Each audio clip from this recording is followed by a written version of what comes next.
You are listening to the Pencil and Paper Podcast Network. Visit pencilandpaperproductions.podbean.com to find more great podcasts. Welcome to the Palace of Megapixels. This is Super Mega Crash Brothers Turbo!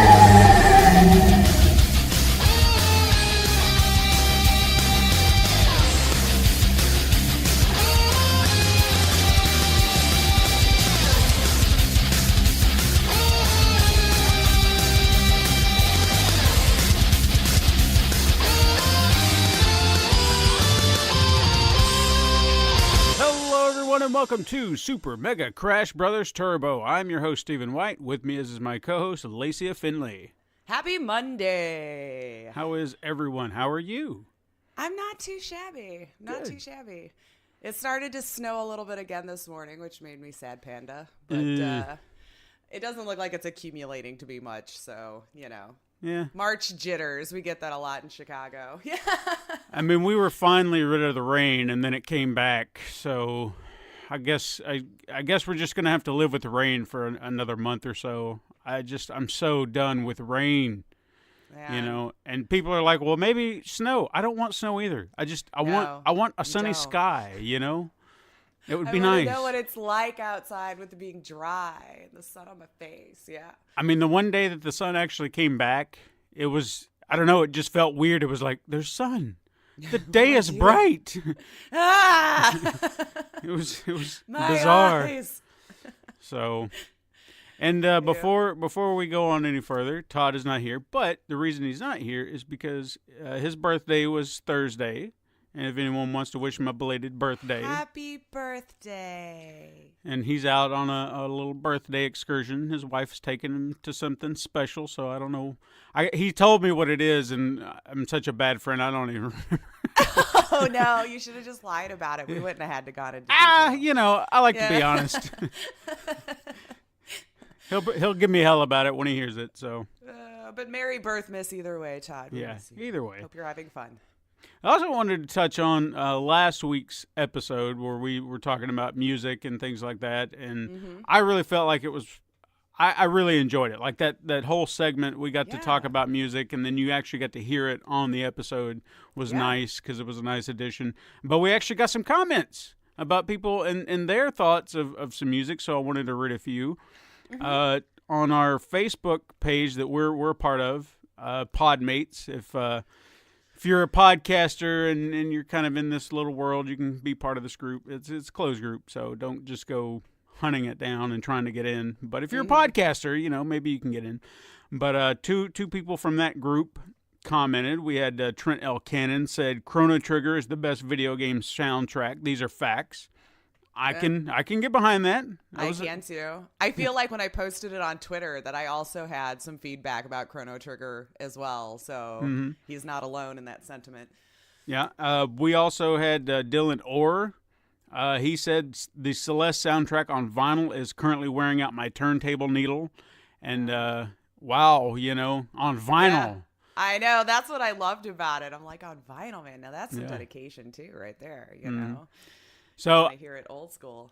I haven't heard Celeste's soundtrack. I haven't played the game yet, which is, you know, a travesty, I think, because it's supposed to be so good, and we've seen it's won so many awards. So hopefully I'll get around to playing it and understand the appreciation for Celeste, or at least in music and gameplay. And then our own friend Jade Silk said Halo theme. Yeah, she did. and I'm not going to say I can't get behind that. I just don't know it, so I'll just have to take her word for it. You know, I don't either. She knows better. She knows well enough. So I trust her judgment. Sure, she's good people. Yeah, very good people. We'll have to get her back on the show sometime. So, what have you been playing, Lace? Okay, so I finally finished Resident Evil 2. So I've done both A and B side. I started with Leon, finished with Claire, and yes, Todd's going to have a bad time. I don't think it's going to finish the way that he anticipates because it does piggyback off the fact that you've already played through it once with a different character. So the main gameplay itself doesn't seem to change a whole lot. I started with Leon, to be fair. So I got to go through his storyline first and then pick up with Claire. There is some little differences, obviously, because when you're at the end of Leon, when you meet back up with Claire, there's a couple of things that you're not really sure what happened with Claire, when you meet back up. So once you have finished with the second character, you get what they call, I guess, the true ending to the game. And it takes you into a cutscene, verily leading you into the next one, of course. So it was interesting, but I got so salty, man, because like I didn't realize just like the difficulty level got a little bit higher, I guess. Yeah. I was told, and see, I don't remember this from playing it originally. But again, it's been 20 years, so my brain may not be, firing on all cylinders with how I remember the game being played. But I guess depending on how well you did on the first character will kind of determine how hard or not that the second playthrough will be. So I guess I did fairly well with Leon, because I don't really remember dying a whole lot with him until I started to get to like boss scenes. Yeah. And when I got to the one boss scene, to be fair, I was not prepped. I was on 1 HP in a dream. I'm not lying. Like when I went into it, I had like 1 hit point left because I had no idea we were going to be entering into a boss fight. Here I'm thinking just we're walking across this bridge and we're just going to keep doing our thing. And then the cutscene happens and you're like, well, this is what we do. And I didn't have a lot of ammo. I didn't have any health pots or herbs or anything like that. So it did take me about 40 minutes because I had to figure out, I was too stubborn to go back to a save point, so I had to figure out you just can't get hit. Right. So they did have some like a health spray that was littered around there. So I did have that one opportunity to fill my health up. And then past that, it was just dodge, dodge, dodge. So I did make it. So if that impresses anybody, I will take your Atta girls. But so I'm assuming maybe because of that, Claire's seemed to be a little bit harder because I seemed to die a little bit more like throughout the story with hers. Like it seemed to have more zombies littered throughout like the police station, or they just wouldn't stay down when I would shoot them a lot. So, but I did a lot better with hers because I knew better. Like I hoarded the bullets. I only used when needed. I hoarded all of my herbs and made sure I had like the red, blue, and green. And I had like 4 or 5 of those this time going into it. So it made that one so much simpler. Like I got through those boss scenes so much simpler. And the big boss, first try, yo. Nice.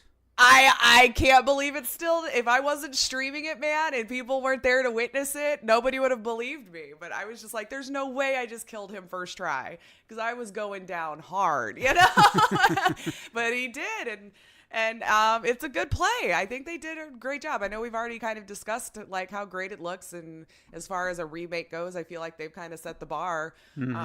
So now I guess it's just on to seeing if that DLC that got added a few weeks ago is worth a good look. See, it has times on it, so I'm not sure if it's meant to be like little mini speed runs or. Yeah. I mean, the whole thing gets timed, so it could just be the Resident Evil thing, because when you finish the game, it tells you, your ranking or your score or whatever and how long it took you to get there. So it may not have anything to do with it, but I might check it out today. Okay. Because there was like 4 different scenarios that it looked like was added. So it could just be mini stories from different people in parallel with what was going on with Claire and Leon at the same time. Excellent. So yeah, it was fun. It's a good time. I don't think I will replay it again. I have no desire. I've done the thing and it's good. I really have time to play a game twice, I'm not a hard mode person where I feel the need to go back and just torture myself because I was getting pissed on some of it. Like, man, I tell you, if I'm not amazing at something first try, I get really mad at myself. I don't know why. I can imagine. Yeah, no, I get it. Well, but I think that's about all I've been playing actually this week. How about you? Well, I finished Red Dead Redemption 2. Oh, and, nice. Yeah. Got through all that story. I'm going to say something. I think I said this to Todd, and I guess I'm going to applaud Rockstar and Take-Two for this. They literally could have taken the last 7 hours of that game, which is spoilers, real quick spoilers, playing as John Marston. Yeah. And just added that as DLC. Because once you're that long? I heard it was pretty good. I mean, it's at least 7 hours because I think I just picked it up and I started playing it, and I didn't do anything else but story missions. I just focused on the story missions, and I probably played it from afternoon until evening until I got through it all. And you literally could have put that behind a paywall. I'm glad they didn't. I mean, I'm not saying, hey, go do that, but there was so much of that game, they could have gotten away with that, I feel like. You know what I mean? Because it had... I don't feel like it had enough... I guess I'm trying to figure out the right words. It didn't feel like it was necessary for the story that was being told, per se. It felt like a continuation. It's like, do you want to know what happened in between 2 and 1 to lead up to that? Then here you go. But it didn't feel like I was going to be missing out on anything for this story if I didn't. It was a nice addition to say, oh, okay, this is how all this leads up to part 1. Cool. But it didn't feel necessary to the story that was being told at that moment. So, but again, I applaud them for not trying to funnel more money out of people. So good for them. That's appreciated once in a while, right? Yeah. But once I finished that, I tried the Hong Kong Massacre, which is the game I mentioned that I was kind of excited about because it had a lot of Hotline Miami vibes. Okay. And it literally is like a fully realized 3D Hotline Miami because it plays the same in regards to you're top down, you're sitting in a room, you just go in, boom, boom, boom, boom, kill everybody, and of course you take one hit, you're down, and you got to restart again.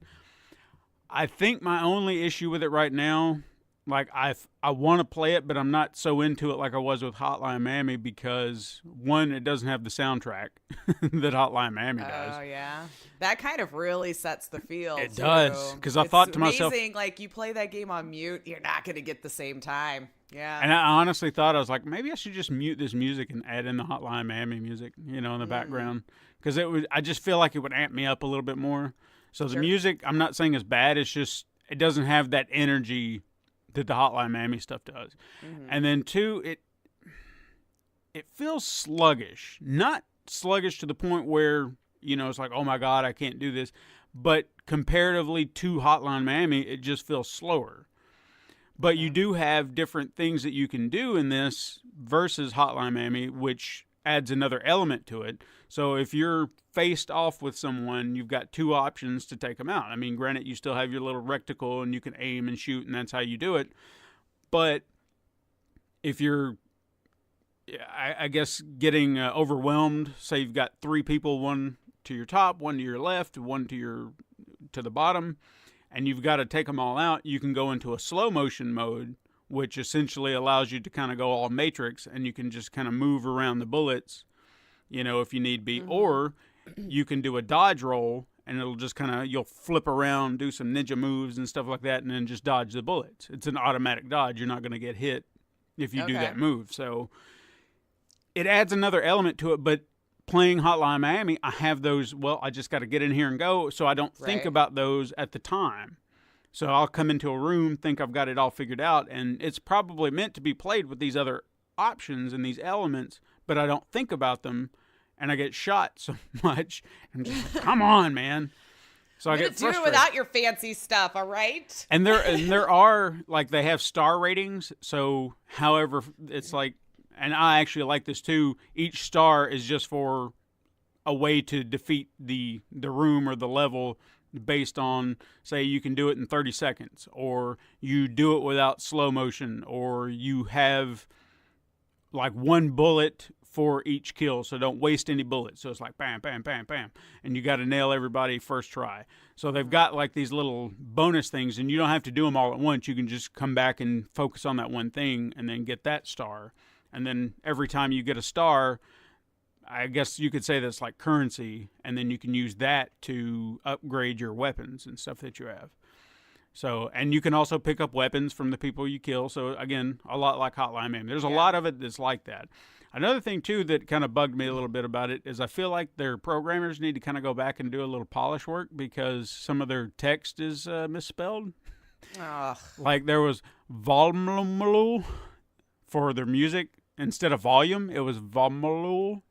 And I was like, is it a language barrier, you think? Or maybe, but I mean, they did have volume spelled. That's not even really close. No, I mean, it had vol in it, I guess. But they did spell it right in one section. They just misspelled it in another section. So Volmumer, huh? Yeah, they need to go back and fix that. And then even there was like a cut scene, and I'm not trying to shit on this game. I'm just saying that I guess there's a quality that I was expecting, and it feels like it's coming down a little bit. The cut scenes look very compressed and grainy.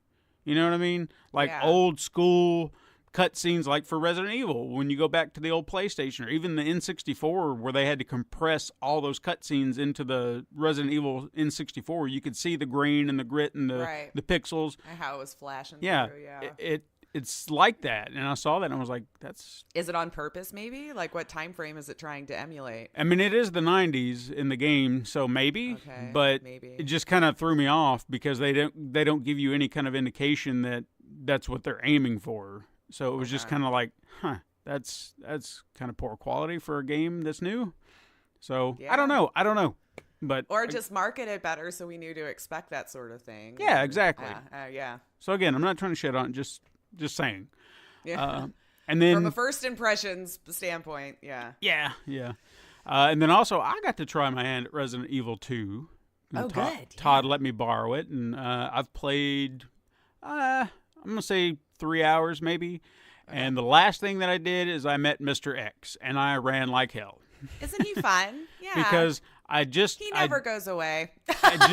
I noticed because I put out the fire where the helicopter was, and then I was like, well, I don't know where else to go. I guess I'll just go up this way. And I walked around the corner, and then he flips out the helicopter, and I was like, oh shit, there's what? And I just took off running, and I was like, I don't know where to go.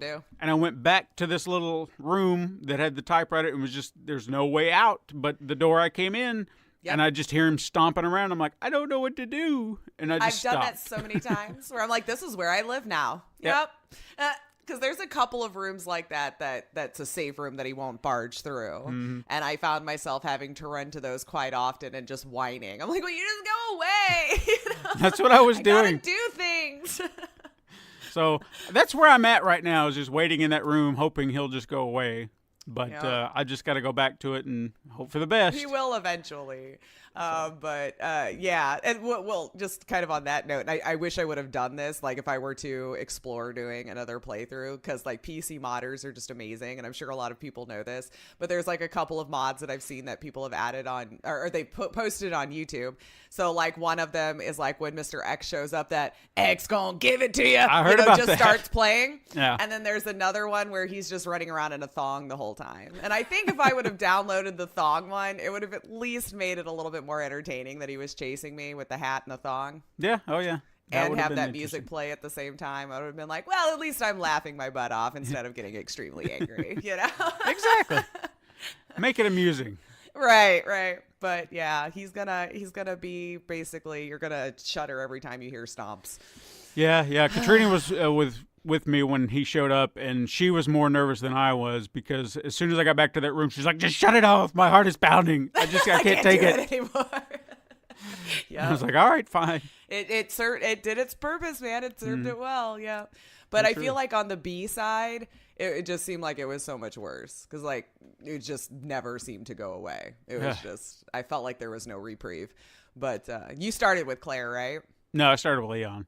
Oh, you did? Oh, okay. Yeah. So we'll probably be in the same boat. I don't imagine anything would be that much different. But yeah, I think I was supposed to start with Claire because we talked about that, but I forgot. Yeah, that's why I was wondering. Oh well. But hey, let's talk about some news, because there was a few stories this week. One that we're going to touch on first is there was a list that popped up last week showing the world's most overpaid CEOs in 2019. And when you kind of look at what these individuals bring home, I kind of feel it justifies the hatred that kind of comes along with hating big corporations. Mm-hmm. Because this list broke down numerous aspects of the CEO's expected pay to what they were actually paid, then how their pay differs from normal everyday workers, and even down to the votes that approve their salary. Now, the reason we're bringing this up is because there were at least 2 on the list that were actually video game companies, and I think it's no surprise that it was Activision Blizzard and EA, because there's already so much hatred for these companies, so why not a little bit more? Yeah, let's just add a little bit more to it, yeah. And since Activision Blizzard has recently been under scrutiny because of their massive layoffs, it's interesting to see the numbers behind this, because it just makes you more frustrated. Like, how could you not just keep things as they were and I don't know. Yeah. Frustrating. So, like I said, that's always been a frustration of mine. Like, when's too much? Yeah. Like, exactly. Sorry you didn't get your 3rd yacht that year. I don't know. Yeah. Well, like, how much do you need? Right. I guess that's the problem I have. So, to break it down real quick, I broke down Activision, Blizzard, and EA's breakdowns on the list. They had them broken up into different sections, like how you could view from top to bottom. So I'm just going to kind of stick with the main breakdown that they did. Activision Blizzard on the list was number 45, and the expected pay of Bobby Kotick, who's been a jackhole here recently and been under a lot of scrutiny. His expected pay as CEO was $15,863,908. That's his expected pay. His actual pay was $28,698,375. Now, this is his take home. Like, this is what he clears. Yeah. Mm-hmm. Okay. So almost double what he is expected to make. So, which means he's overpaid by about $12 million. The votes to approve his salary was 92% of the votes. Yeah. Interesting. Yeah, very interesting. So there's I wish I knew more about how all that worked up at the top, so I could make an educated argument for or against why that is. Now, the excess percentage of this is about 81%. And if you look at the worker ratio to CEO, it's about 306 to 1 on the breakdown. So he makes 306 times more money than the average worker. Than the ones who are probably really breaking their back to get everything. You can't tell me you can't take 100 times a part of that, that ratio, and give it to your employees and make it worth their while. I mean, what even 10 million of that.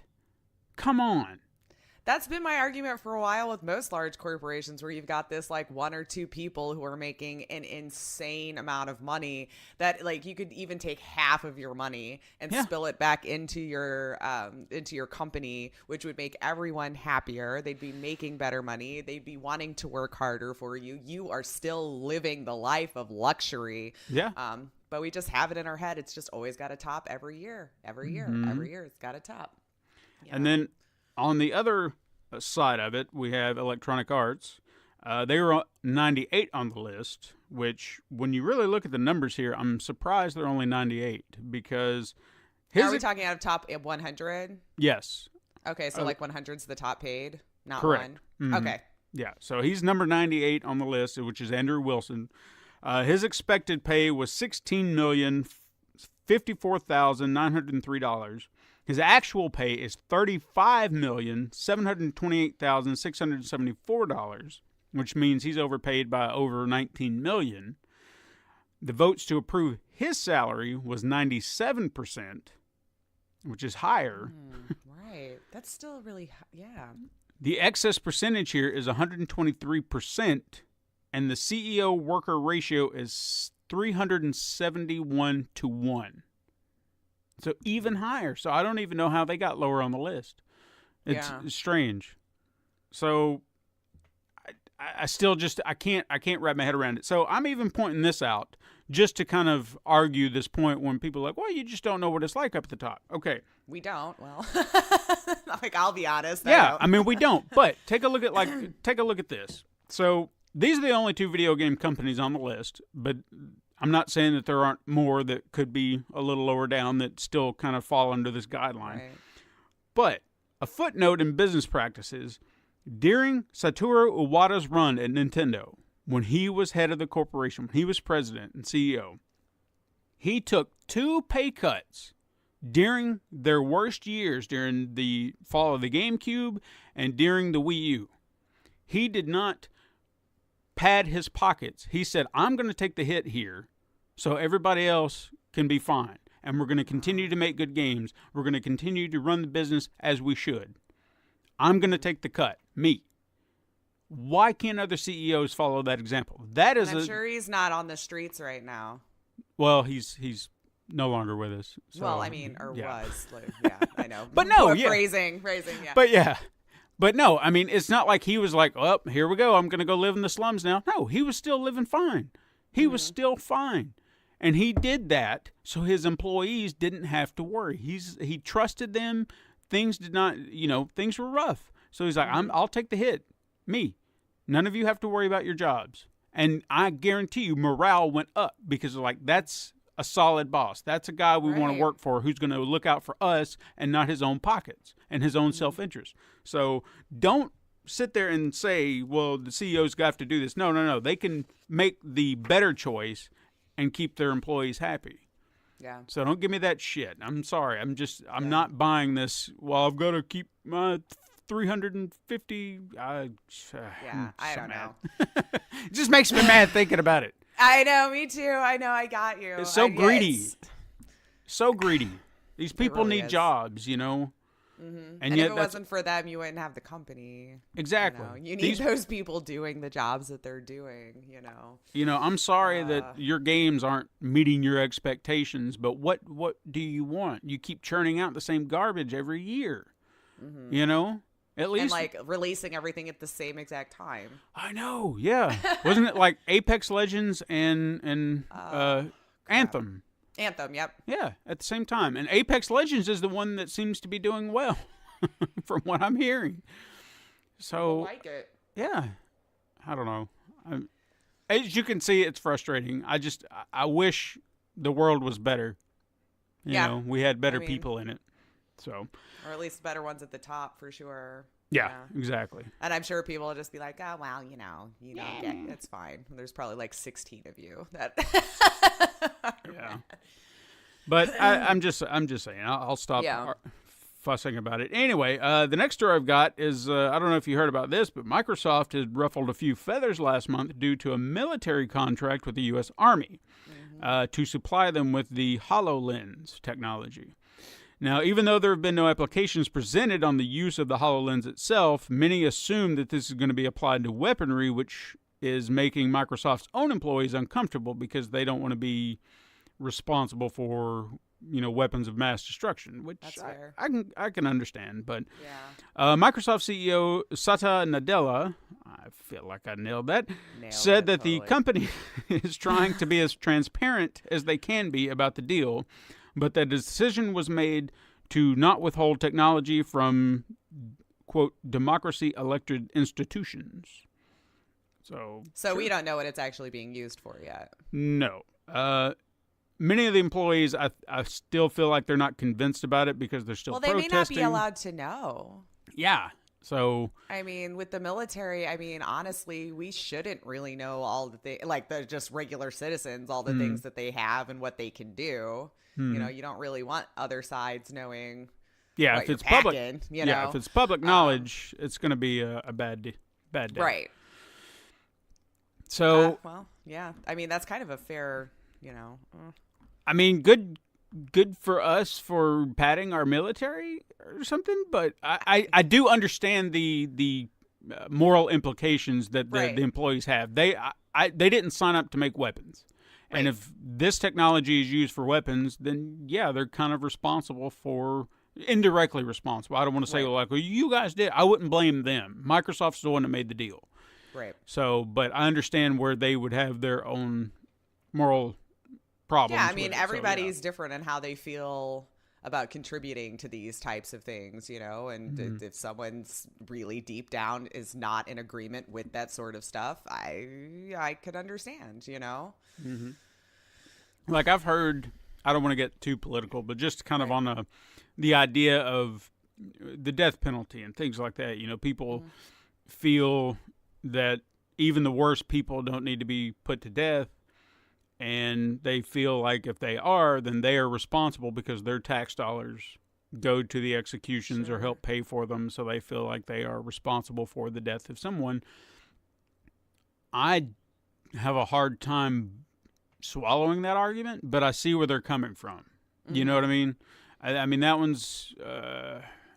I don't want to get too political. Well, using that example in this example, yeah, I could see it a little bit more because you would feel like you've just created something that took innocent life. Right. Because there's always going to be that situation, unfortunately, in war. You know, there's always going to be innocent bystanders when you're throwing these weapons around. So I could understand it in that situation. So that's a good example of why these people would feel upset about that. Right. So we'll see how that goes. I don't really feel like we'll get any information as to what it's being used for. Like you said, I don't think the Army is going to release that information. Really, as civilians anyway. But again, I hope that they come to some amicable agreement where the employees don't feel responsible. They don't feel like that they have to take responsibility for that. So, or allow those who are okay with it to be the ones to forge ahead on it and not, I mean, I don't have the answers to it, but we'll see. Next story I've got is there was a game recently released called Devotion, and it has been the center of some controversy since last week. Kicking this off was the inclusion of a poster in the game itself that mocked the president of China, Xi Jinping, calling him a moron as well as Winnie the Pooh. Now, he loves being called Winnie the Pooh out here. If any of you are unaware, Xi Jinping has a hatred for the Disney character Winnie the Pooh due to numerous accounts of him being compared to the character. Which has led to, from what I know, a banning of the bear in the country. I think so. I was actually going to say that. I don't think you can look him up or do anything like that over there.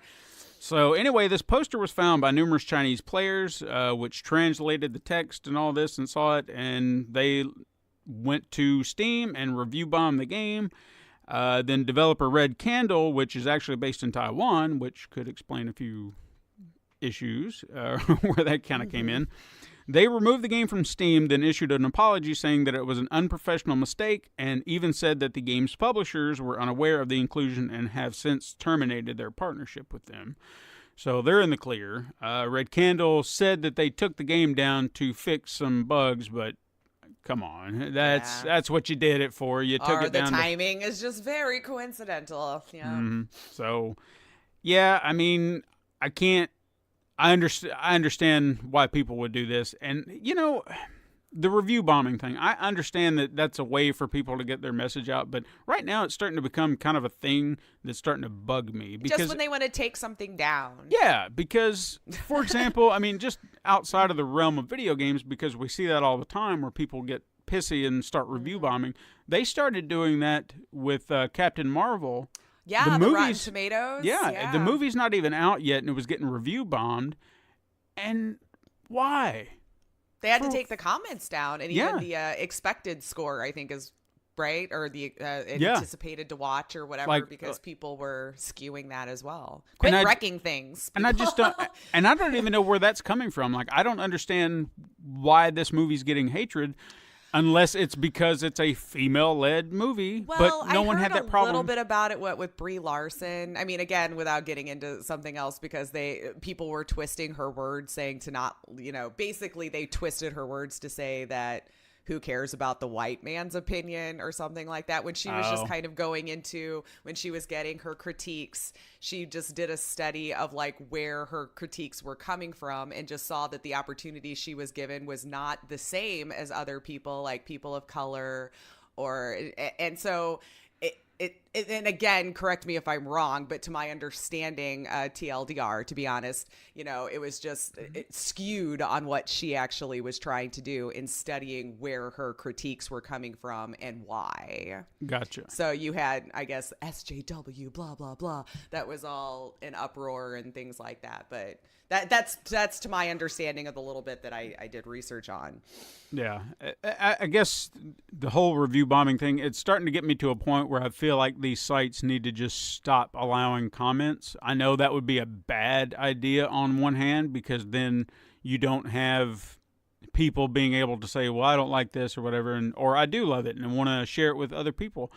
But maybe verify accounts, Yeah. and then say those are the ones that can comment. And, if you don't have a record of review bombing or anything like that, if it's a legitimate complaint, then you can. I don't know. There needs to be some sort of reining it's a that hard one in. to crack, right? Yeah, because the internet's just so easy for anyone to make a burner account on and delete it and all this kind of stuff, that as we sit around here and just even coming from a streamer standpoint or something, we want certain accounts banned because they come in and troll and say horrible things or whatever. But it's just so easy to create that next account, and it's not so easy to just IP ban someone as we would love to think that it is, and anyone on a VPN, well, I mean, what do you do? Right. So, and VPNs are so huge right now. So what do you do? Don't know. So, but I have no doubt this game will kind of come back up at some point, not for controversy's sake, but just, it'll pop back up on Steam and wherever, and it'll get back out there. Yeah. We'll be on to something new very shortly. Yeah, people forget about it. we tend to forget after 2 or 3 days, and then we've moved on to the next thing we want to be irate about for a while. Well, talking about things that people are going to forget about pretty quick, rumors actually swirled around a few weeks back about this story, and I was going to add it to Truth or Trash. But then I saw something that kind of contradicted it, and I was like, well, maybe, I don't know. I said, I'll let it stew. But now I kind of wish I had, because one of you would have gotten a pointer, or both of you would have, because Overkill's The Walking Dead is now dead in the water. Yeah. Skybound has terminated its contract with Starbreeze Studios, citing that the game did not meet their expectations. It's not coming to consoles. It's done. It's over. Did you read the full comment too? It's almost kind of brutal. They just were like, you guys screwed up, and we're going to publicly say that it's garbage. Mm-hmm. I'm paraphrasing, of course. But it was to that point. I mean, just saying what I did not meet their expectations. That's the kindest way to put it, because they had an idea what this game was supposed to be. As we all did. Yeah, this studio was supposed to make the game what it was supposed to be. They did not do that. There was already issues before launch, right before launch, that caused problems. So I think that was already a red flag for a lot of people, and then it just kind of escalated and went down. It's such a shame, too, because Overkill usually does pretty good games. You know what I mean? Yeah. I was excited when I heard they were the ones heading the venture on this, man. Yeah. Now, Skybound did say that they would like to explore options to make the game again down the road with the right developers. So we may see it again at some point, just who knows when. But it's not coming to console. No. It's basically the takeaway. They're not, It's done. It's over. I am actually glad to see that Skybound is starting to get a little bit more involved with their game development, because where they took over Telltale's The Walking Dead series, they're putting their foot down here, and I actually like that, because in all fairness, if you were to look at something like what we saw with Star Wars Battlefront 2, if Disney would have put the hammer down and said, guys, this is a shit show, we're stopping this right now, end it, done, then, I mean, that would have been pretty bold, but they didn't, because I don't really feel like they're losing any money out of it. Or they just didn't really look into it. I don't know. Sometimes, and this is just in my own head too, I have no proof to back this up. A company that's so large, that has so many things that they've licensed out for people to do, I wouldn't be surprised if certain things they just idea. Even I mean, even based on some comments Bob Iger made, it was just like we license it out, so. Right, just like we don't really lose anything. We just here, you can play with our toys, but that's about it. And they don't lose anything. They just get the money, So that's probably why they don't care. But Robert Kirkman, I mean, he's the man ahead, in charge over at Skybound. This is his baby. This is something he wants to take care of. So I have no doubt that if it makes his brand look bad, he's going to step up and be like, no. You're not going to ruin my game or ruin my name. Walking Dead, yeah. Yeah, this means something to me. And I feel like he doesn't have that kind of control. I could be wrong. When it comes to the AMC side, because as we saw, AMC made that Walking Dead game with Daryl and Merle, and everyone hates that garbage. But he didn't seem to have any hand in that to a point where he could be like, no, I'm shutting this down. I wonder if it's probably like bought out to different companies per medium, maybe. You know, like AMC owns this version rights because it had Daryl in it. You know what I mean? So maybe that version of Walking Dead AMC owns, maybe. Because they do have to say it like that. Have you noticed that? It's AMC's The Walking Dead? Yeah. So I'm sure that there's some sort of brand recognition to say this is The Walking Dead. Like we were, So I think it's to differentiate, so to speak. Yeah. So that's smart on his part, make sure that you've still got your brand, the good part. And then if you're going to license it out, you put your name on it and this is yours. Like this is you your can share version. my universe is pretty much what he's saying. Yeah.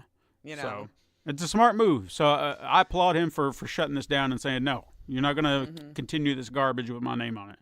So I like that. To be fair, I don't really feel like it had much to do with it. Like there was no, unless something changed upon full release, like there was no sharing of characters. To me, it was just like, it was another zombie game, another zombie survival game. Yeah. Where we were thinking we were getting some sort of like Left 4 Dead style.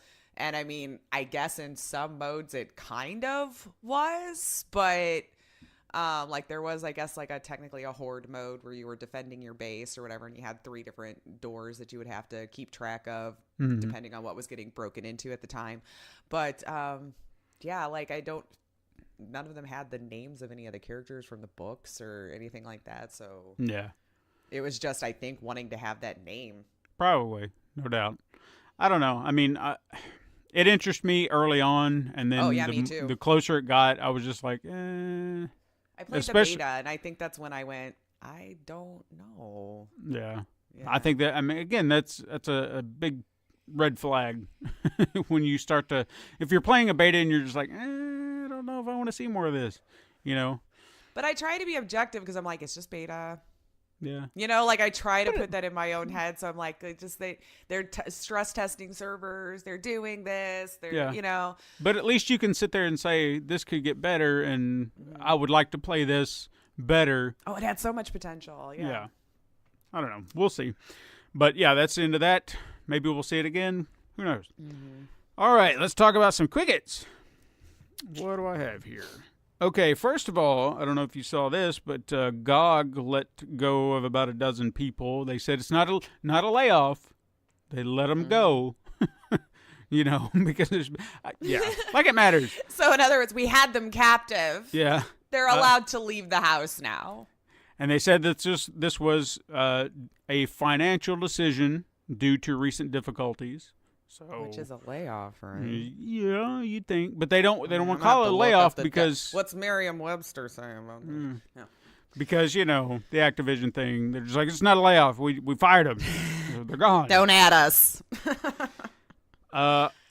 Avalanche Studios co-founder Christopher Sundberg announced his exit from the company after 16 years. And, I guess he's moving on to better things, or maybe he just wants to spend time with his family like Reggie does. Who knows? Right. Yeah. And in an interview, this is really, really interesting stuff. In an interview, the CEO of Obsidian Entertainment gave an explanation behind the Microsoft acquisition. Would you like to know what it was? Yes. I'm going to sum it up in one word. Okay. Money. What? Yeah. Who knew? I didn't see that coming. Not at all. I mean, granted, he embellished it a bit, and it was like, oh, because of this and this and this. And it's like, so money, right? You can put all the I see what you're saying, money. Distract us with all these big words. Sega announced a Yakuza spinoff game called Judgment. I don't know if you saw this. I did. I'm kind of interested. So am I. I mean, I've wanted to play these, but the way it's being touted right now, a lot of places are saying the same thing. In essence, it's a Yakuza game, but with some Ace Attorney in there. And I'm like, yeah, you have my attention. I do. I liked Yakuza. Also. Tell me more. I liked Ace Attorney. Yep. Mm-hmm.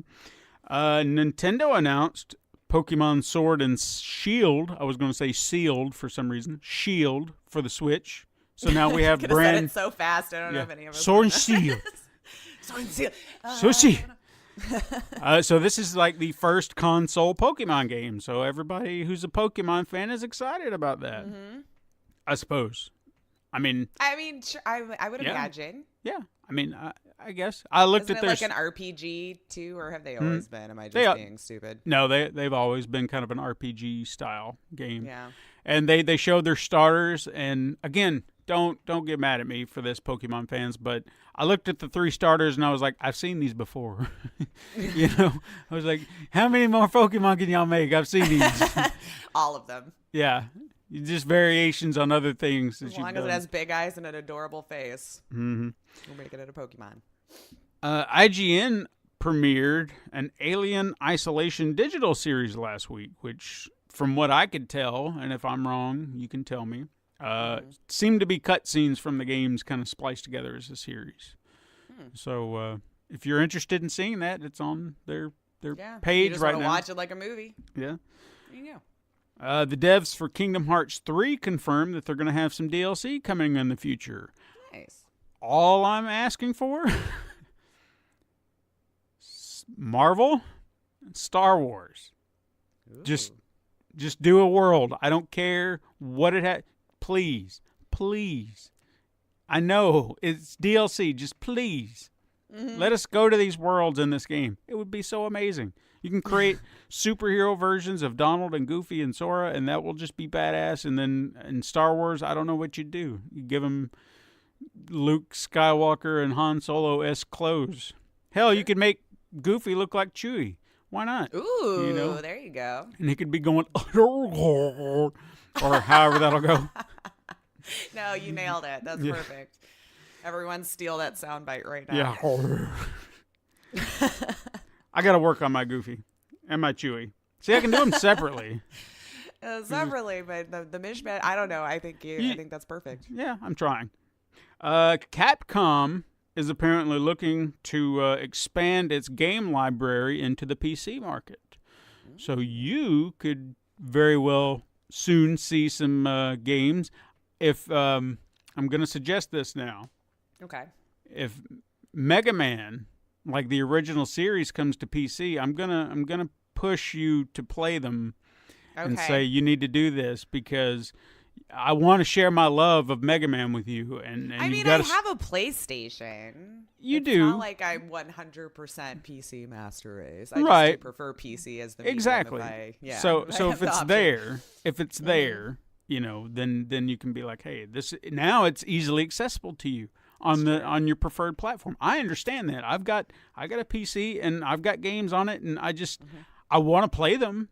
I just don't think about it because I'm just like, I got a console and it's got games on it. And you're probably already set up in the most comfortable place for your console. Yeah, exactly. So I get it. Yeah. So hopefully that'll happen. I don't know that for sure. It's just they said they're expanding. So with that said, Phoenix Wright Ace Attorney Trilogy is coming to all platforms, including PC, April 9th.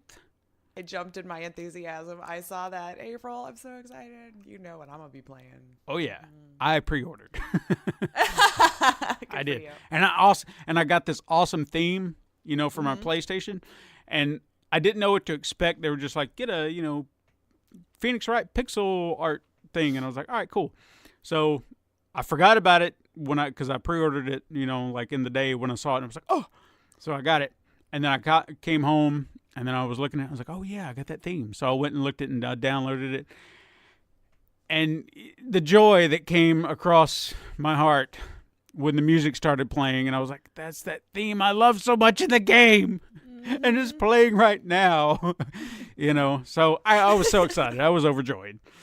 Yes. So no, I'm excited for it for sure. April 9th. Gosh, yeah, yes. It'll be fun. I think you'll have a lot of fun streaming it because, and again, I don't know how this would work, but I feel like it would work great because I wanted to actually figure out how to mobile stream because when they came to mobile, it was the first thing I wanted to do, but I just never got around to setting it up. But think about it. You're going to be sharing the story. Hopefully, you won't have anybody in your chat who already knows. I'm sure it will. Yeah, it probably. Yeah. So you can tell them to shut their mouths. But everybody can be on this bad. journey. but be on this journey together to solve a mystery. And that's the beauty of that game, especially one of the things that just, I don't want to say it frustrates me, frustrated in a good way. You know, you'll be presented with a situation and you're looking at it and you know exactly what the problem is. Like they'll be like, you've got, to present some evidence to prove this guy is lying or something like that. And you're like, of course he's lying. And you're already filling in the gaps in your head. It's like, because this and this and this. And you know it. You know he's lying. But then you have to find the evidence. Like what piece of evidence. Which one do they want? Yeah, which one is going to do it. And sometimes you nail it. You be like, aha. And then other times you're just like, this? And then you'll just be like, here you go. And then be like, you're wrong. This is waste of time. And I'm like, damn it. Yeah, and then you lose some of your health or whatever it is, and then you got to start the whole court scene over again. Mm-hmm. So that'll be fun because if you've got a good group to play that with, they'll be like, oh, what is it? What is it? And they'll be like, try this. So hopefully they're playing along with you, not against you. Sure. Or just introducing some kids to the whole thing. Even, I'm really hoping if this sells well, they'll bring the other 3 along with it. Hopefully, yeah. Because I thought it was the Ace Attorney trilogy. Yeah, those are the first 3 that came out. I think the very first one came out I actually think all 3 of them were DS titles. I think the first one may have been a Game Boy Color title, if we want to go way far back. And then they ported them onto the game or to the DS. Because I never had the handhelds. I was just super excited when they came to mobile and stuff like that, because then I could play it there. But then when they moved to, when they finally started making DS titles, I think that's when it went to Apollo Justice, Ace Attorney, which is, you'd think, oh, is this a spinoff? It is, but Phoenix Wright is still part of the story. So he's in there. And then Phoenix Wright 5 and 6, which I don't think I played 6 yet, but 5 I think was the last one that I got to play. And then I just hope they roll them over to that. And if they could just throw in, I don't know if you ever saw this or played this, but if they could just throw in the Phoenix Wright Professor Layton crossover, then my heart will be. I feel like I've seen it, but I don't really. Oh God, my God, because you're talking. When I found that out, you talk about leaping out of your chair, because having a DS, looking for unique titles. Phoenix Wright was one of those that I ran into, and I was like, I love this series. I love what it's doing. And then I was introduced to Professor Layton. It's just puzzles and all this other stuff. I was like, this is a great series, too. And then one day it was just like, hey, there's going to be a crossover with this. And you're like, are you shitting me? It's like you're melding my 2 favorite games together into one thing. Are you kidding me? So I was just, it was insane. And then the way they did it, they did cutscenes. They meshed together the place. Oh my God! Good stuff, huh? Amazing. Okay, hopefully I'll keep an eye out. Yeah. So, but that could be a legal snafu because you got 2 developers, and I don't know. I don't know if Capcom would have the rights to do so. Fingers crossed. Because I want to play it again. The next thing about we went off on a tangent with that. Yes, we did. NetherRealm released the reveal of Johnny Cage for Mortal Kombat 11. And I don't know if you saw it, but they showcased his fighting style and one amazing fatality. No, I didn't. Okay, so I'm going to tell you about this fatality because it was just like, this is awesome. I mean, because they're I'm not saying finally doing something creative, but creative in just a completely new way. So he does, the move, and it's like, finish him, and he goes for an uppercut. Dude's jaw pops off. But then at that exact moment, it's like, cut! And then he's on a film set, and it's like, and they bring in like a clapperboard, and he's like, do it again. And then, pow, hits him, and I think his head falls off or something like that. And then Johnny's like, and they're like, cut! Johnny's like, oh man, where do they get these fucking guys? Oh, that's cute. So it was just awesome, yeah. Good. I mean, I guess cute. It was a very unique fatality. Yeah, I was like, that is awesome. I'm surprised they would reveal it so early. Well, not so early, I guess, but like, that one is a nice little find out once you play it kind of thing. But I think I like that they're at least showcasing one fatality per character just to kind of give you an understanding of how brutal this is going to be because I thought the whole selfie one too in the last one was pretty fun to watch too. But But yeah, I love what they're doing with this. I'm excited for the game. I can't wait for it to come out. April 23rd. So April 23rd. Yes. And see, we've got at least 2 weeks to play Phoenix Wright, and then that game comes out. So we can barrel through that in Sure that amount thing. of time. Yeah. Of course, that is 3 games. Phoenix Wright. So, Hey, we can do it. I don't know. We'll get through it. Yeah, we'll get through it. We'll make it. A new trailer for Detective Pikachu dropped, and I feel like it showed something that should have been left a secret, because I feel like I know what the plot is now. Oh, yeah? I could be wrong, but I feel like that reveal, which if you haven't seen it, spoilers if you don't want to know, 3, 2, 1, Mewtwo, I think I know what the story is. So I'm going to say it right here, right now. This is all speculation. This is all theory. I have not read anything online or anything like that. This is just my theory based on that reveal alone. Something tells me that the mystery behind Detective Pikachu and this kid looking for his father, he's responsible for genetically altering Pokemon, like some secret experiment that's not supposed to be happening, hence Mewtwo. Yeah. So there's a cover-up, there's a conspiracy. He could have been, responsible for this, and then, he had to go into hiding. Something like that. I guarantee it's going to be about genetic altering of Pokemon. You watch and see. That's my take. Okay. That's my take. If I'm wrong, then we'll prove it later on. That'll be your truth or trash. That's right. And finally, revenue for the cash cow known as Fortnite has apparently dropped 50% since December. Wow. So I'm curious, is this the beginning of the end for Fortnite? I think it's just it finally had some competition that people were really on board with. Because, people really do like that Apex Legends. That's what I'm hearing. So I think that'll be the new thing. I don't know what its staying power will be. Who knows? Hell, even Ninja was playing it for a while. Oh. Just saying. Maybe Yeah, that's- that well, might he's be gonna- where it dropped. I don't know. Yeah, I he might be could- giving him too much power. I don't know. But, people are influenced. So Yeah. we'll see. it's, healthy competition is good, man. It keeps Yeah. you innovating. It keeps making you want to put bigger, better things in there instead of getting complacent. Not saying that they were. It's not a game I ever played, so I really don't know. I know they always updated seasons and things like that, so which was what the complaints with what PUBG and stuff was, because they just never were getting new maps or anything like that. But Yeah. now we'll see. Yeah, we will see. So Yeah. keep that in mind. This today could be the day we're seeing a Fortnite drift away. It But was going to happen, never I think, know. eventually. Yeah, things can stick around for a while, but eventually Yeah. they die down. So. It's been over a year now for sure. Oh, Solid. yeah. Year and a half For a or game, more. that's It's pretty good. a good run.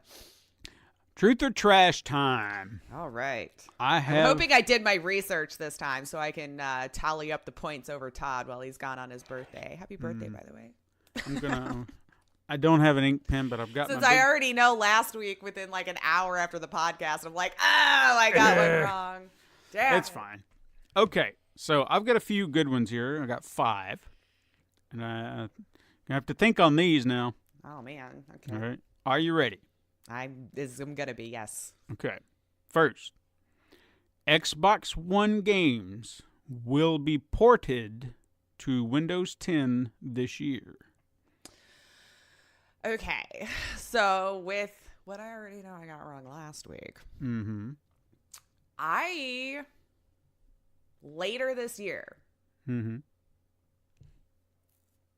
Or just this year? So in general? on their Game Pass or No. just available on PC? Not on Game Pass. This will be full releases ported Like to on PC. Steam or wherever you buy your games?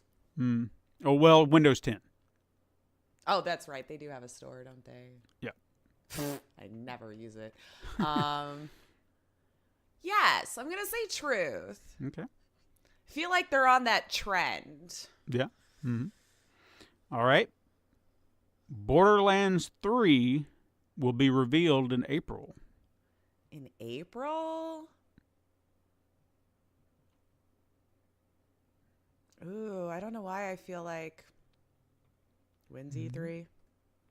May. That's usually I thought it was. I feel like that's an E3 thing in April. I'm gonna say no to April. Okay. This year maybe, but I'm gonna say no to April. I feel like that's so soon. I hope it's true, but Well, we'll see. I'll probably find out later tonight I'm wrong. All right. Rockstar is currently casting for Bully 2. Yes. Okay. I feel like we've heard this rumor for a while. Okay. Although I would have said they were already doing it, but sure, yes. Wait, yeah. That would seem awfully soon for a new game from Rockstar. But they're casting, and it takes them a long time to make. So true, yes. Okay. I want to be on the forefront of this. You heard it here. You heard it here first. You heard it out of Alicia's mouth. Well, I think here's another big you heard it here first. In a move that will take the franchise to Italy, Assassin's Creed Renaissance will release in 2020. I'm going to say trash simply because I heard it was a different name. Okay. Like, I heard Italy and Rome and all that kind of stuff in that time, but not Renaissance. I think that's what you said, right? That is. So I'm going to say trash on the title. Okay. Fair enough. And finally, I'm trying to do my research now, as you can see. You're doing good. You're doing good. Okay. Here's a solid one. Okay. And there's a part of me that wants this to be true, but we'll see. Don't know either, he says. Cary Hiroyuki Tagawa, best known to video game fans as Shang Tsung in the first Mortal Kombat film, will return to the role in Mortal Kombat 11. Man, I'd never really followed Mortal Kombat from the beginning. All you got to remember is the film. Oh, you did say film. Mm-hmm. Sure, true. Fair enough. All right. Cool. I mean, we've got like hardly any time to figure this out between now and then. Sure. But I mean, I'll throw that one a true. Why not? Yeah, you want it to be true, so I want it to be put true. it into the universe, it'll be true for you. I mean, if they do that, then that means they should like tap the other actors who are in the movies and then have their skins in there, movie skins. So and do yeah, all like that eventually, stuff. right? So maybe not on launch. Oh, and that was another thing that they did. And this just opens up the door of possibilities. Again, it was a move in the game or in the trailer for the going back to the Johnny Cage trailer that they showed.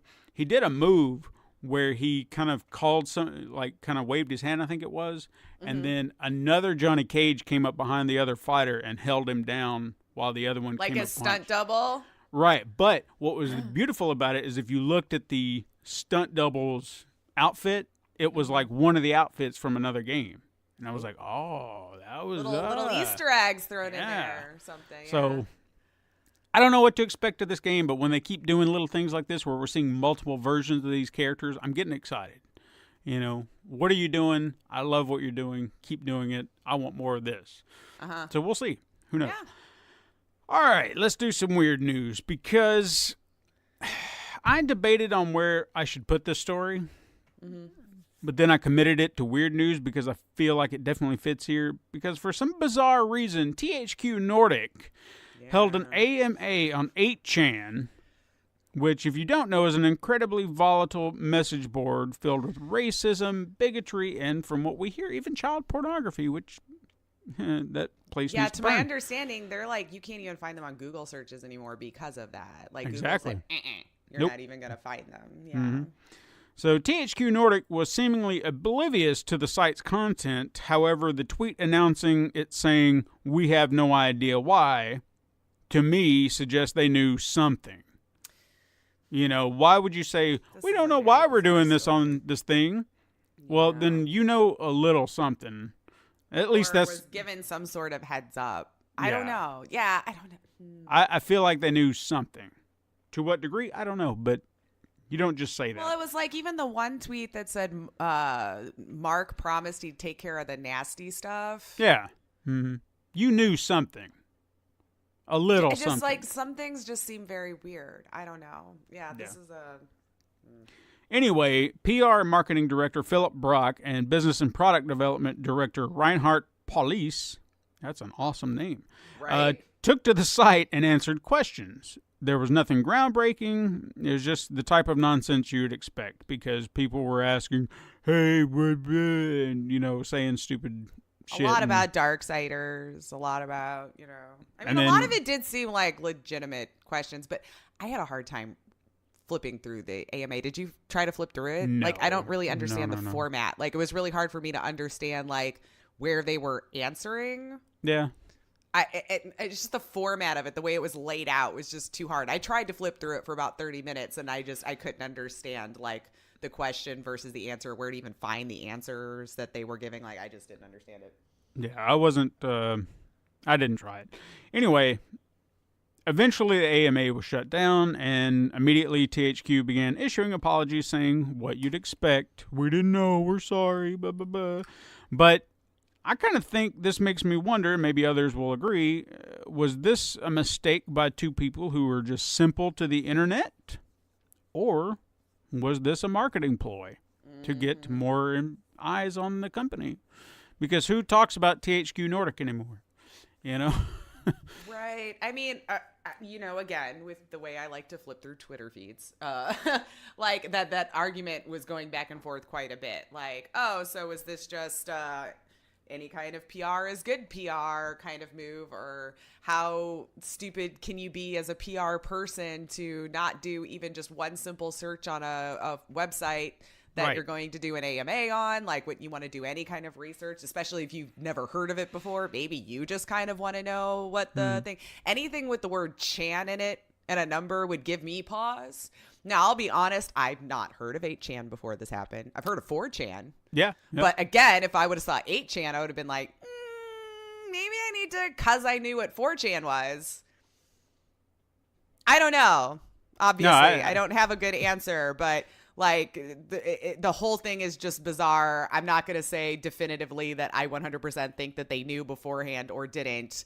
But I think as a PR person, it would have been quite silly to not do any type of research before you did it. I agree. So, they're morons as far as I'm concerned, or clever marketing bastards. So I mean, nobody's really talking about it on there anymore. So I guess it's I did kind of flip through their Twitter a few days later to see if anybody still, gave a crap, and I hadn't seen anything more. I don't think anyone does anymore. Yeah. And the last thing I have is Epic Games is getting sued yet again for yet another dance move known as the Running Man emote, supposedly created by former basketball stars Jalen Brantley and Jarkin Nickens. I don't even know who they are. So did they sue Vanilla Ice? They should, because isn't that his thing? Right? Am I remembering the video well? Yeah. Mm-hmm. And then, all right, stop. Okay, don't sue me for singing part of the song. But I mean, come on, man. We've already went over They've this. already lost so many lawsuits to these dance things. Yes. Stop it. They say you cannot copyright they just a want dance. their name up there again. I want to whatever. This is frivolous lawsuits like this really start to bother me. When you have a legitimate reason to sue, please, by all means. But we've already lost. The Carlton was the only one, and I know we discussed this a few weeks ago in a podcast, that I thought might have held some water. And even that one lost. Mm-hmm. So just stop, guys. Yeah. Just stop. Just stop. I mean, look, they're already down 50% in revenue. They're not going to give you anything. So I mean, they're losing money themselves. Stop being assholes to these people. Go come up with a brilliant idea or start a business or something to make your money. No kidding. All right, let's do some release dates here. What do we got? On March 4th, we have Old Man's Journey for Xbox One, Black Desert for Xbox One. Then on March 5th, we have Move or Die for PS4, Darkest Hunter for Nintendo Switch, Left Alive for PS4 and PC, Pillar for Nintendo Switch, Eternity: The Last Unicorn for PS4 and PC, Beat Cop for Nintendo Switch, The Occupation for PlayStation 4, Xbox One, and PC. I don't know anything about it, or at least I don't recall. I have to look into it. I like it. Yeah, I'm digging it. The Occupation. Okay. Yes. Unknown Fate for Nintendo Switch, Attack of the Earthlings for PlayStation 4 and Xbox One, 12 is Better Than 6 for Nintendo Switch, RBI Baseball 19 for PlayStation 4, Xbox One, and Nintendo Switch, and My Little Riding Champion for Nintendo Switch. Then on March 7th, we have Ghoul Boy for Nintendo. All these are for the Nintendo Switch, by the way. Ghoul Boy, Marked for Death, or Dragon Marked for Death, Advanced Attacker, Hard West, Braveland Trilogy, and Valley, all for Nintendo Switch on March 7th. Then on March 8th, we have Devil May Cry 5 for PlayStation 4, Xbox One, and PC, Kirby's Extra Epic Yarn for 3DS, Path of Exile Synthesis for PlayStation 4, Xbox One, and PC, and Assault Android Cactus Plus for Nintendo Switch. Then we have the Xbox Games with Gold for March. They have coming for Xbox One players, Adventure Time, Pirates of the... that's a word. Enchiridion. Enchiridion. Enchiridion. Yeah. Enchiridion. You Adventure Time fans out there, you probably know what I'm talking about. So the Pirates of this thing comes out on March 1st and is available to the 31st. Then Plants vs. Zombies Garden Warfare 2 from March 16th through April 15th. Then for Xbox 360 players, plus with the compatible Xbox One playing, if you have either or, there's Star Wars Republic Commando from March 1st to the 16th. Then Metal Gear Rising Revengeance from March 1st through the 31st. And finally, the PlayStation Plus games for March. We have Call of Duty Modern Warfare Remastered and The Witness. And this is the first month that Sony is not offering up PlayStation 3 or Vita titles. So it's only PlayStation 4. That's going the way of the dodo now, huh? I think they are. I think they were mentioning that they weren't going to be available starting in March. So it's really lasted a lot longer than I thought. It has. I mean, how long has the PS4 been out now? Like, wow, I'm impressed PS3 and Vita and all that stuff was still even getting anything, to be fair. And like we mentioned last week, the Vita has officially shut down production, so they're done. I mean, it's their time has come, and I don't think it's... I'm curious, are there people that still 100% rely on the PS3? I'm curious. Just curious. Yeah. If you guys are, please let us know. I'm kind of curious to see. I'd like to know, just out of sheer curiosity. All right. Are you ready to play What the Hell Did You Just Say? I guess. I've not been confident That's okay. in my game playing abilities lately. Well, I mean, you're not playing against Todd today, so we'll just... I mean, you just got to tell me what you think the games are and see how you do. Because I think... Yeah, but I like to rock it. I know. You know. Mm-hmm. So, I think you'll do fine. I got you 3 good ones today. All right, so the first one I have for you is... It's fun to break things. It's fun to break things. So if I'm going to go with just what I think it means, it seems like one of those like ball crusher games, those ball crusher games that's been happening where you have like the little circles or whatever at the bottom and you've got to like, it's a physics based where you can hit it at a certain angle to try to knock down all of the balls that have like the numbers on it or whatever. But I think maybe the spin on this one is that you're actually like throwing specific objects, like you pull it back like you throw a shoe and the shoe has to hit all of these different objects in a living room setting or something. Okay. Bonus points if you hit like the cat or something like that as it's like walking around in the background. And then it just kind of levels its way through maybe that to the point where you get to like maybe you have to level an entire town with what are those big things called that's got like the ball on it that destroys an entire building when it's time to level it. A ball and chain. Yes, that thing. Totally. I'm sure it has a better name. I know what you're talking about. I can't. My brain forgets the simplest things at the worst times. But that, and so that it's just kind of a nice little time waster PC game. Mm-hmm. I mean, I'd play it. Beat it in a couple of hours, you know? Yeah, I think I would play it. Maybe you have a ping pong ball level in a garage, you know? Yeah. I would play that. Just for a time waster. Yes. Have you ever played that? It made me remember of another time wasting game that I played, and I'm trying to remember what it was called. I'm probably going to botch the name. Mm-hmm. It was like my first fireplace or something like that. Or Are you sure it wasn't a screensaver, Stephen? no. It was.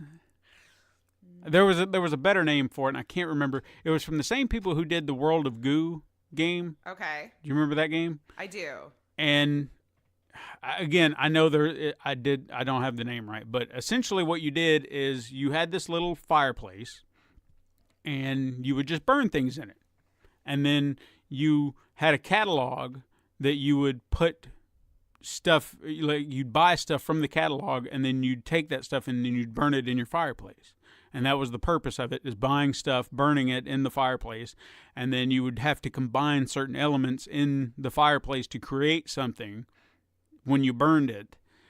And it was just this constant, I'm burning this, I'm burning that. If I burn this and this together, it'll do that. And then you just buy more stuff and you consume. But there's a story behind it, because you think, well, this is just simple. But if you burn everything and then you continue to burn more stuff and you get access to deeper into the catalog for the more expensive stuff, eventually a story plays out about being a consumer in this world, and what they're actually tried to go deep, maybe. Yeah. Because the last portion of the game essentially is not you doing that, burning stuff like you are 90% of the game, but it actually goes into a deep story about consumerism and stuff like that. So I was like, and how you're just burning through your money. Yeah.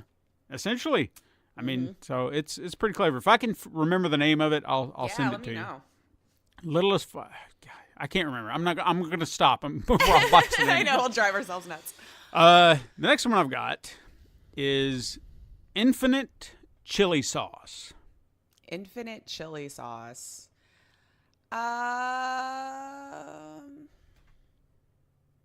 It's like I kind of have an idea, but it would suck as a video game. So I think this would be another one of those restaurant management type games that the head chef, obviously, in my mind, obviously, makes the world's best renowned chili sauce, right? So as the customers are coming through, each dish that you create, because you get to plan it out ahead of time before each shift, how you want your dishes to be prepared, because you're experimenting on what your chili sauce could actually be in complement of. So let's say you screwed up one day and you decided you wanted to put it in a milkshake. You're going to get the feedback as the customers come in and you start that shift on thumbs up or thumbs down, and at the end of each level, it'll give you like a score that was on the newspaper that day or something for like how well received that this well-renowned chef's chili sauce was received today. And so it's just an infinite cycle of you concocting these dishes. Well, as infinite as the game will allow, obviously you have to finish the game at some point. And you take it, let's say first level is in like the United States, and then you've upgraded from there, and now you go to different countries around the world. And so that's how the dishes will start to change depending on what region that you're in, and experimenting with all of your chili sauces on different dishes throughout the world, and then trying to serve them as fast as possible and get the highest score. I mean, I might give it a few minutes of my time, maybe. I'm going very simple today. Yeah, it was just like, maybe, we'll see. If you like time management games, I guess. Yeah. Now, this last one here feels like more of a Todd one, but I figured I'd give it to you. Okay. Just to see how you would do with it. Super President, How to Rule the Country. Super President, How to Rule the Country. Well, I already know where he would go with that, right? Oh, boy. So let's just, for the sake of not concocting an argument, it's like a Civilization ripoff type game. And it's based in the United States or maybe France. They call them presidents over there too, sure. Right? It's not like a prime minister or something like that. And you can do this either way. I think just like in a Civilization style. So it's like a turn-based strategy game where, your constituents or your people, come to you or write their representatives on what they need or want. And your job is to either very well, like be a good president and maybe actually try to give the will of the people and do good things, or you could be evil and strip it all away, force religion on people, make it a dictatorship, and all of that. So, and then, of course, once you've conquered, let's say you start in a smaller country and you've got to just keep conquering countries. And then, of course, obviously, the world. Yes. But it's totally a ripoff of like Civilization. Sure. They tweaked the graphics a little bit, obviously, so they couldn't get sued, and put no dancing in it because it's a tough subject these days. Oh yeah, for sure. I'm not going to play that because it doesn't appeal to me. But sorry, should I have put Trump in it? No, I still wouldn't have played it. So I would have like if I would have put him in it, I would have been like, well, I'm not even going to look at it, and that's my opinion. And be like, psh. Yeah. See, so either way, it's just it's not interesting. So fair enough. Fine, it's fine. Fair enough. All right. Well, let's get on to our headliner this week. We were kind of batting around an idea. And it's an idea that you kind of pitched to me. And I thought it was an interesting one. So I had to do a little digging. But I'm going to allow you to go first on this. It's games that we have an emotional connection to or have affected us from an emotional level in some way. And I thought that would be an interesting topic. I'm sure that a lot of people don't ever consider that, why they would have some sort of emotional connection to a video game. But like most things, or anything for that matter, we can have an emotional connection to anything. There's something about it that reaches us on some level, good or bad. So tell me what you got. So this one was pretty much the first one that really came to mind, especially over something that I've played over the recent years. There was a game by Activision Games, I'm hoping I'm saying that right, called Keep in Mind. That it was actually a remake of the game of the same name from I don't know however many years ago, and it's a very simple game that tackles some pretty heavy topics. So just keep that in mind if you're looking for this game. It's about a half an hour, I think, from start to finish. So it was meant as a one playthrough, tell it story type situation, and it does tackle some heavy topics. It kind of starts off with this husband and wife in the same bed, and it's pixel graphics. It's very minimal what they did here, because you could tell it was 100% the story that they wanted to be the focus of this game. And the mental demons that's going through his head, obviously their relationship isn't going that well because he's also struggling with alcoholism, very mentally troubled with things that have been going on in his life. And the game itself goes through like a dream state of his. So it's just like a black background. There's white lines that kind of is drawn out to give you the indication that you're walking on a road or that a river you might be coming across. And there's different houses and things that are in this dream world. And as you go into them, it will tell a different part of the story of whatever demon that he was tackling at that time. And so I know this is going to sound really heavy, but with the And here's going to be a little insight into my life here. But it brought me to tears because why it resonated with me and the story that he was telling as the story was going through was that I did have a sister that battled and lost that battle with alcoholism.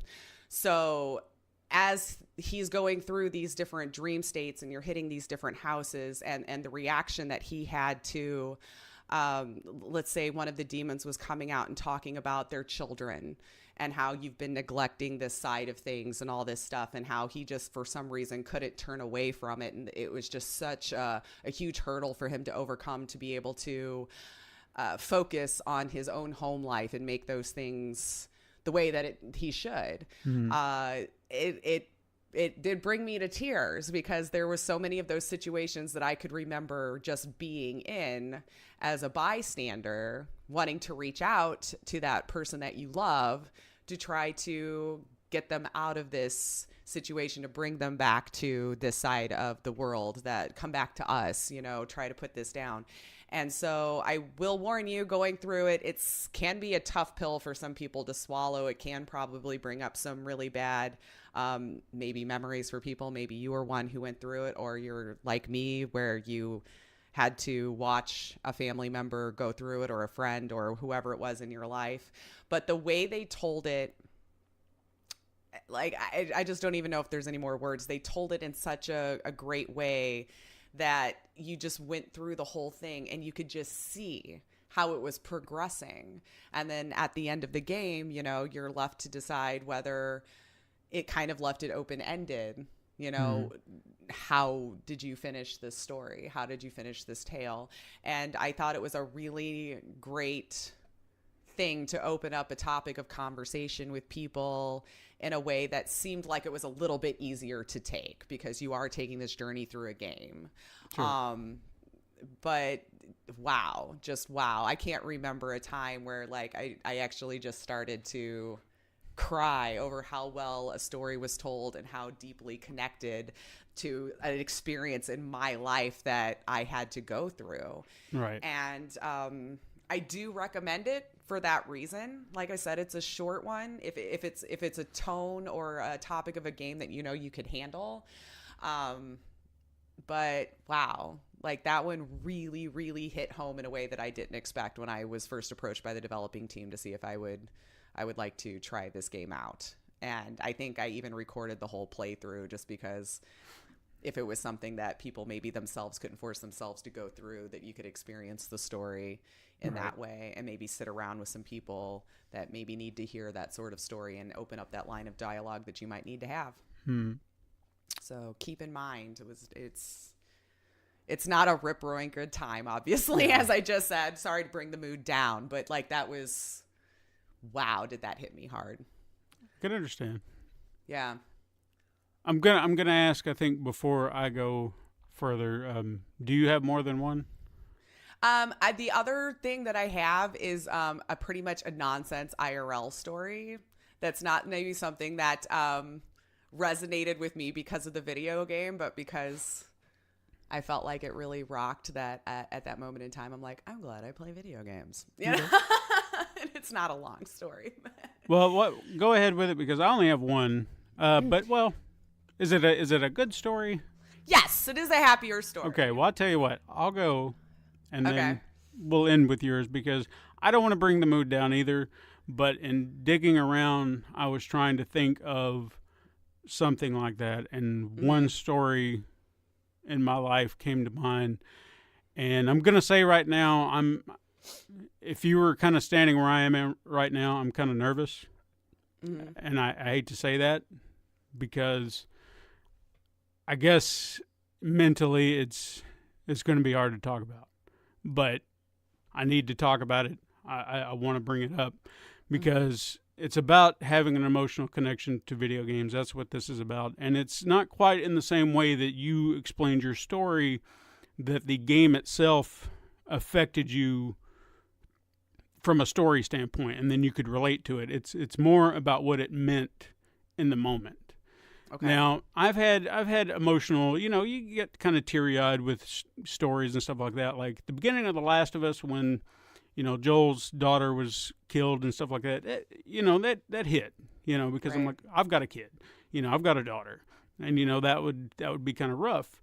So I get those kind of emotional connections, but this one, it hit on another level because of the timing of it all and the way it kind of went down. I had played, or I think I was in the process of playing, or was going to play Kirby's Epic Yarn for the Wii. And if you've never seen it before, it's a very colorful, bright, fun game. You've got, Kirby, he looks like a little character made out of yarn. There's another little character made out of yarn. And the way they tell the story is through like a storybook, and you go through pages. Each level, you play through the level. And it's, really meant, I guess, for a child in a way. But, I mean, I'm open to playing whatever. Right, yeah. But the way they tell the story, it's like this wonderful little storybook. And then there's this wonderful little tale about what's going on and everything like that. And the reason playing it hit me so hard is around the time that is practically about the same week, I think, that I was playing it, is my wife and I had lost our child. And I had been through it before because, I've been married twice, and I had lost a kid before, but this one hurt so much more because she was somebody. And I don't know if anyone can really understand what that means, but for me, a miscarriage of a baby in the moment, it hurts. But she had a name. Her name was Kyrie. She was a girl. We knew this. She had an identity. She was somebody. She wasn't just, oh, well, you're pregnant with a baby, and people can twist it however they want, but she was somebody to us. We got to see her, and it was there fresh in our heads. So when I played this game, all I could sit there and think about was this would be a lovely story to share with her.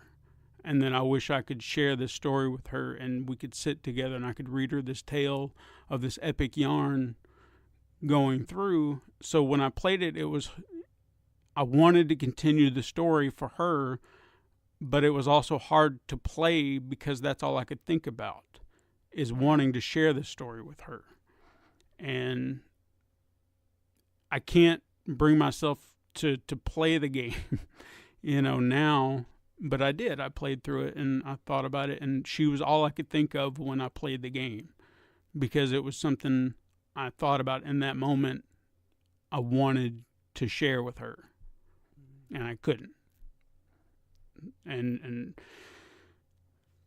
I don't really know what more I can say, but I mean, that's, again, I don't want to, but I mean, that's, I'm sure we all have stories like this, something that connects to us in some way, and I don't really know what more to say about it. Yeah. Without getting too deep, but yeah. Yeah, isn't it interesting how different genres of games can evoke something like that in you, even maybe a genre like something like that you wouldn't even think could have such an emotional attachment to it. Yeah. That it could mean so much, and you just don't even know when you're making these games or the timing of when they come out, how much it could be there. Either when you need it or how it brings such hopefully fond memories in a way as well to look back on. Yeah. Mm-hmm. Oh, it is man. Yeah. We've I hope everybody is probably just sitting there with tears going, this isn't why I listen to this podcast. But well, go ahead. Share your story and bring the room back up. Please let us know, because I mean, I do find that interesting how those different genres could mean something so much different to anybody, and I don't think there's a right or wrong answer to it. No, as to and why or anything like that. It's just that this evoked this in you. Why? What about it hit so close to home? Mm-hmm. It can be a happy story. It can be a sad story. It can be whatever story you have. Mm-hmm. It could be about the very first time you ever touched a game and what it meant to you, Right.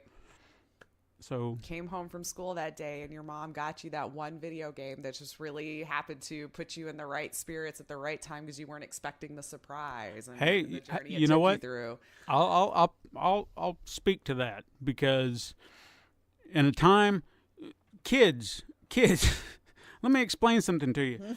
When I was young, we didn't have this thing called the internet. Yep. Okay. So when new things came out, it was, a delight, because it was a surprise sometimes, when a trailer hit the theater and you didn't see it coming, it was like, oh my God, this is happening. Mm-hmm. It was already in production, man. So we didn't know about it beforehand. You walk through the store and you see it on the shelves and you're like, what? What is this? So I've got another one. There we go. So I'm going to continue with this. So anyway, one day, this is early on. I don't remember what year. I'm sure if I could do the dates right now, I just can't think about it. But I had gotten home from school, and my mom was coming home. And usually on Thursdays, she'd go by the video store and pick us up a movie and stuff like that. And she happened to pick up a game that day, for me. And I was like, oh, that's nice. Mm-hmm. It was Super Mario Brothers 2. I lost my mind because I was like, there's a sequel? There's another one? There's more of these? Oh my God. But what was really interesting is that it was a completely different game because mentally I was like, this is just like the other one. So it's going to play just the same, except it looked different. And I was just like, oh, this is so great. And I was so excited. It was a huge jump, right? Yeah. So when I was jumping on enemies and I was standing on their heads and they were moving, I'm like, what the hell's going on? They're not squishing. So I just kill them? started pressing buttons until I figured it out. But that was an experience because, again, it blew my mind. There was only one Super Mario Brothers, and now there's two. Yup. I was in. It was just mind blowing. I do remember that too, because I remember my mind being blown because it was a vast difference on how the first one played, like huge. If I'm remembering the correct one. But that surprise that'll never happen again because we know everything that's going to happen when it comes out. And then we kill it sometimes before it even happens. So that surprise will never happen to me in my lifetime again. And I feel sorry for kids today. They're never going to experience that surprise of not knowing something exists and then it's there. Something you didn't know you wanted and you want it. Yeah, so no, I totally feel that. Because I still kind of miss just being able to go to like a Best Buy or something. In my case, that's how you would buy PC games. Like you weren't downloading them. You didn't have Steam yet. All of this stuff wasn't happening. And you would just walk. And I mean, there would be like 2 or 3 aisles of games. There used to be when you went into a Best Buy or an electronics store, aisles and aisles of PC games. Yeah. And I would just walk up and down the aisles and just see what was out. And you had to pick up the box and read the back and decide if that was a game you wanted to give a shot. Because guess what? There was no returning it. It was considered an electronic, you bought it, you took it home, you opened it, you owned it now, whether you liked it or not. There was no this buying it on Steam and within 2 hours getting to return it because you didn't like it or you beat it or whatever nefarious reason you might have or legitimate one. Yeah. But that's how you bought the game. And I kind of miss that. Like if I knew there was a new release coming out, I would have to pre-order it and go to the store when it opened so I could go pick up my game. I didn't have this opportunity to just download it at midnight or whatever. Although I will say not having to go to the store all the time isn't that bad, but I mean, it did kind of force me to get out of the house more. Yeah. So that's something I could probably stand to have a little bit more in my life, but maybe. Yeah. Mm-hmm. So what was your last story? Okay. So it's total nonsense and I have no emotional connection to this, but I just felt like it was a really proud moment of my life where I got to show off to just another person why playing video games isn't such a bad idea. So imagine this. I was playing Uncharted, right? And so, in Uncharted where you have to look around and you got to figure out where you're going to climb up maybe on a certain thing or what's going to be the optimal way to get across that ravine that might have just happened, very, you got to pay attention and look around, except for when it's in cutscenes, obviously. You just kind of got to hit the jump button when you need to. But so we're leaving work. There's a downpour of rain. It's an amazing downpour. Like you can't, you're just flooded everywhere. And me and one of the girls that I work with, there was a parking garage that we at least happened to park in this day, which normally I wouldn't have done that. And so we're walking across the thing. We're trying to figure out how we're going to get into the garage without getting completely soaked, right? So we figure that out and we walk across the bridge and I'm like scuttling across the one thing where I see like a little ramp going on and I'm like, no, we're not getting soaked. But as soon as we get into the parking garage, it's completely flooded. Like pretty much most of your tires are completely covered in water. And we're like, how are we going to get to our cars? Because at least they were parked at an incline a little bit. So you could probably get into your car without how are we going to get into our cars without soaking our shoes? But because I have played video games, I was searching the parking garage like a video game. I'm like, there's got to be somewhere where we can walk up and move around within this garage without having to puddle through this 3 feet of water. And sure enough, Lace pulled through as she found, how they have the cement support beams that are between the different levels and it'll have it's cut out and then there's another support beam and it's going on through there. So I managed to scurry along the side of that, hop up, walk around those little support beams and land in front of my car. And I go, Ginny, which is the girl that was with me that day, I'm like, just do that. And we are going to get in our car and we're not going to get our shoes completely soaked. So I have to say, if I wasn't playing a video game and had my mind already to think in that we're like, there's got to be things in here that we can climb and do outside of the norm, I think I would have left really sad with my shoes completely soaked and probably up to my knee in flooded water. And she laughed her butt off when I said, see, you said video games were stupid. You're going home with your shoes not soaked today. It was cute watching her try to get around the support beam. So I'm like, just don't hurt yourself. I was much taller than her, so my legs would reach around a little bit better. But you're welcome. Yeah, good job. I still will never forget that moment. The things that I'm proud of. Yeah, I know. I mean, I can't say that I've ever had a video game moment like that, so good for you. I was pretty proud, man. Yeah. We were not soaked to the core when we got to our cars. It was like, and then of course, you know, by the time we started our car to go leave, at least the rain wasn't nearly as a downpour because I was going to wait it out because I didn't even think I'd be able to see. Like, that's how bad it was raining sideways there. But yeah, just made us sit in my car and I'm like, done. Good job. Hopefully my engine isn't flooded, you know, that kind of situation. That I don't know I could solve with video games. But probably not. No. Well, there you go, guys. There's our stories. I'm sure we could think of some more if we thought on it for a little bit more, but it's all I got right now. It took me a minute to come up with what I did. So, but yeah, if you got stories, share them. We want to hear them. We'll share them on the show like we did the comments earlier in the show with the music thing last week. So tell us your stories. I want to know. Everyone's got connections. But that is our show. Thank you to all of our listeners out there in Radio Land. Remember to follow us on Twitter at Super Mega Crash. You can find us on Instagram to view our weekly icon art. Shoot us an email at supermegacrash@gmail.com. We'll read it on the show if you want to be so generous. So you can do that. You can email us with your entire story. I'll read it right here on the show. There you Tell go. everybody. Just give us permission. That's right. Tell us we can do it. You can support the show by pressing a like button and leaving reviews on your preferred platform because it does help us out. And you can even go to patreon.com/Pencil and Paper Productions if you want to do more. And should you want to share the love, tell your friends to find us on the Pencil and Paper Podcast Network found on Apple Podcasts, Podbean, Spotify, Google Play, Stitcher, wherever you find your podcasts. Thank you so much for listening. I am Stephen White. I am Lacia Finley. Join us again next time, Super Mega Crash siblings. But until then, game on.